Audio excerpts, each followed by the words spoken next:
Olá! Bom, dando continuidade à nossa série Cirurgias Oncológicas, como preparar o paciente, hoje eu vou falar sobre gastrectomia. Que é isso, né? O que significa isso? Bom, meu nome é Paula Prati, eu sou nutricionista oncológica há mais de 12 anos. Meu objetivo aqui é levar informação para pacientes e para nutricionistas para atender melhor esse paciente, preparar melhor esse paciente para uma possível cirurgia oncológica de retirada do tumor. Beleza? Vamos lá! Gastrectomia é uma cirurgia realizada no estômago para remoção de um tumor, basicamente é o que a gente vai falar aqui em relação a câncer e gastrectomia. Tem outros tipos de cirurgia, como bariátrica e tal, mas aqui a gente é focado em câncer, tá? Bom, e aí o paciente ele pode fazer uma cirurgia de gastrectomia parcial, que é retirada parcial do estômago, ou ele pode fazer uma cirurgia de gastrectomia total, que é a retirada total do estômago. Vale lembrar que quando o paciente passa por esse tipo de cirurgia, seja a gastrectomia parcial ou total, retirada total ou parcial do estômago, ele tem o processo de digestão e absorção reduzidos, porque sofreu impacto dessa cirurgia. E aí, o que eu preciso entender para preparar melhor o meu paciente, ou se você é paciente, para se preparar melhor para essa cirurgia, né? Eu preciso compreender o que ocorre após essa cirurgia.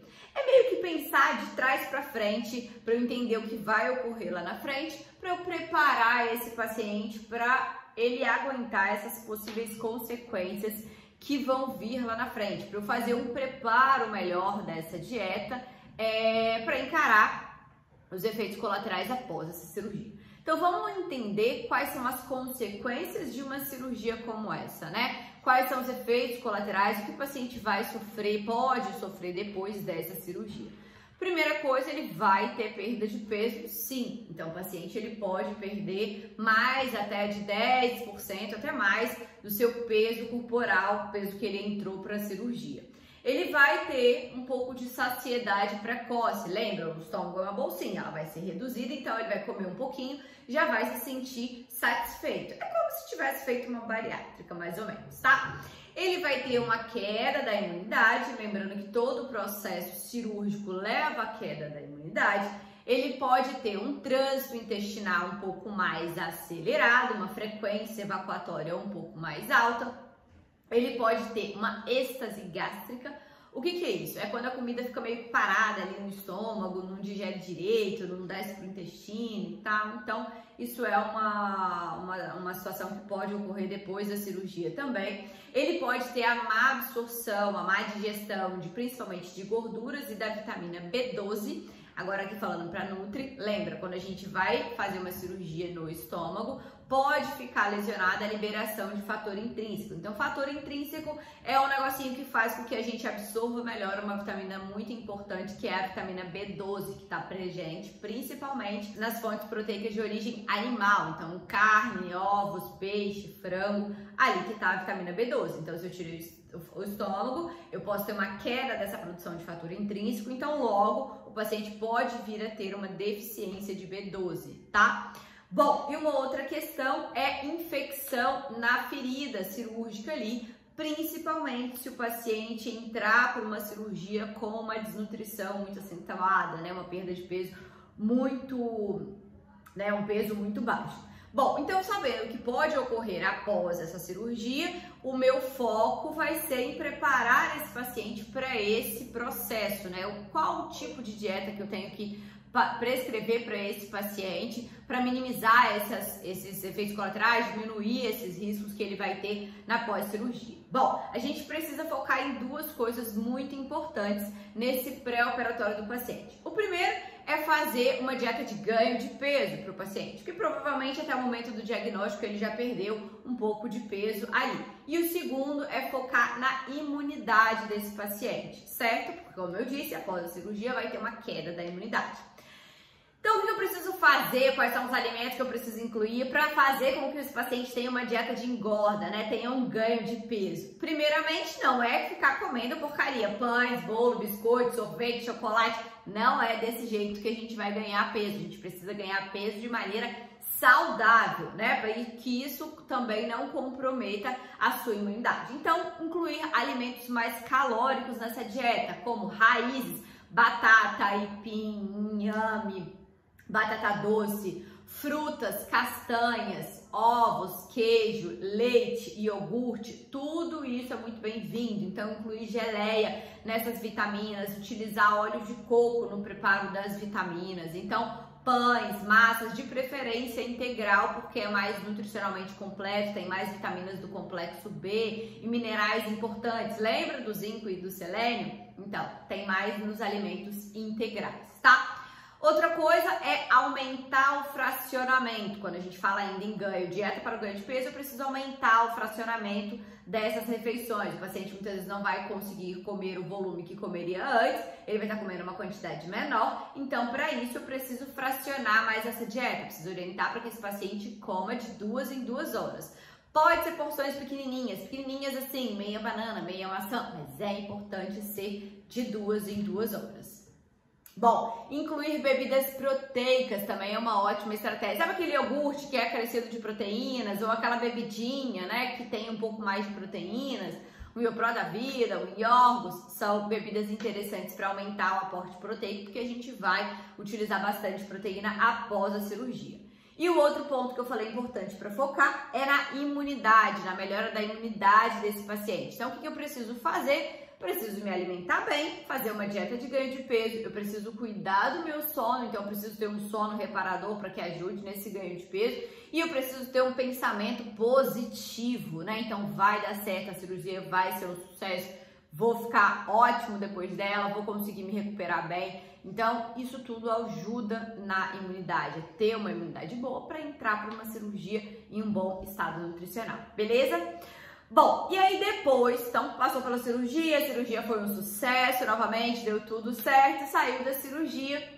E aí, quando o paciente, ele sai da cirurgia, ele pode sair se alimentando ou por via oral, né, oral e enteral, ou só por via enteral inicialmente. E aí tem esses dois tipos de alimentação. Bom, mas dieta enteral é um papo para outro vídeo. Inclusive, coloca aqui nos comentários se você quer que eu faça um vídeo falando sobre dieta enteral, como deve ser, o que você gostaria de saber, que eu vou ter o maior prazer em fazer um vídeo falando sobre isso. Mas agora a gente vai falar de como deve ser a dieta oral desse paciente assim que ele sair do hospital. Bom, quando ele sai do hospital, provavelmente a dieta que ele vai sair do hospital é uma dieta líquida, líquida completa ou líquida de prova, né? Que é tudo mais batidinho, caldinhos e tal. É o mais provável que ele saia do hospital com essa dieta.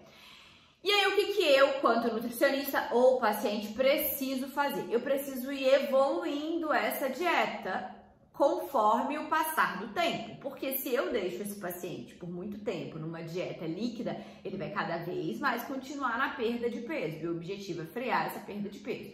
Então, eu preciso a cada 3 dias evoluir a consistência da dieta desse paciente. Como que eu faço isso? O que eu preciso analisar para evoluir essa consistência? Eu preciso analisar 2 pontos importantes. A tolerância, então eu tô tomando caldinho batido coado. Eu vou lá e vou tomar apenas caldinho batido sem ser coado. Então, eu já evoluí um pouco da consistência. Tolerei bem? Tô aceitando, não tive náuseas, enjoo, vômito, né? Tô aceitando bem, então ótimo. Em relação à tolerância, o paciente está indo bem. Em relação ao funcionamento intestinal, o intestino funcionou, o intestino travou, como é que tá esse funcionamento intestinal? Ah, não, o intestino tá funcionando, então beleza. Eu posso ir a cada 3 dias evoluindo a dieta, evoluindo a consistência da dieta desse paciente. Isso vai trazer vários benefícios, fazer com que o paciente fique melhor nutrido, pare de perder peso e não fique enfraquecido com essa alimentação, essa dieta muito líquida por um período muito grande, tá? A evolução, ela deve ser gradativa até que o paciente consiga ingerir alimentos sólidos, alimentos na consistência normal que todo mundo costuma ingerir, tá? E aí eu preciso também enriquecer as refeições dos meus pacientes com proteína. Como que eu enriqueço com proteína? Eu posso adicionar ovos na sopa e no purê, eu posso colocar nos caldos bastante azeite, E uma outra coisa interessante de fazer com esse paciente é aqueles caldos de ossos, sabe? Então bota carne que tenha osso ali, deixa cozinhar bastante, ferver, depois coa, bota diversos temperinhos, né? Salsinha, cebolinha, coentro ali dentro, cebola, alho. Isso ajuda bastante, dá um fortalecimento melhor para esse paciente, tá bom? Bom, e antes de eu falar agora da cereja do bolo, dá o seu joinha aí, dá a sua curtida nesse vídeo, que você já sabe qual que é a cereja do bolo, né? É a suplementação. Suplementação é uma parte importantíssima, principalmente para o paciente que vai fazer uma gastrectomia. Dificilmente eu consegui atender um paciente que fosse fazer uma cirurgia dessa sem prescrever nenhum suplemento. Então, toma nota aí, anota quais são os suplementos mais importantes para esse paciente. Uma suplementação imunomoduladora que contenha vitamina A, vitamina C, zinco, selênio, arginina e nucleotídeos. Não importa a marca, desde que o suplemento tenha os macronutrientes, então carboidrato, proteína e gordura, e esses micronutrientes também, ela já é considerada uma suplementação imunomoduladora. Um suplemento hipercalórico e hiperproteico para atingir as calorias do paciente são muito bem-vindos. Um whey protein também é interessante.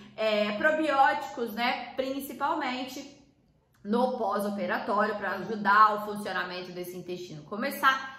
Vitamina B12 e ferro também são nutrientes que é importante eu me atentar lá no exame de sangue, ficar de olho para que esse paciente não tenha deficiência ou se ele tiver eu venha a suplementar essas vitaminas no meu paciente, beleza?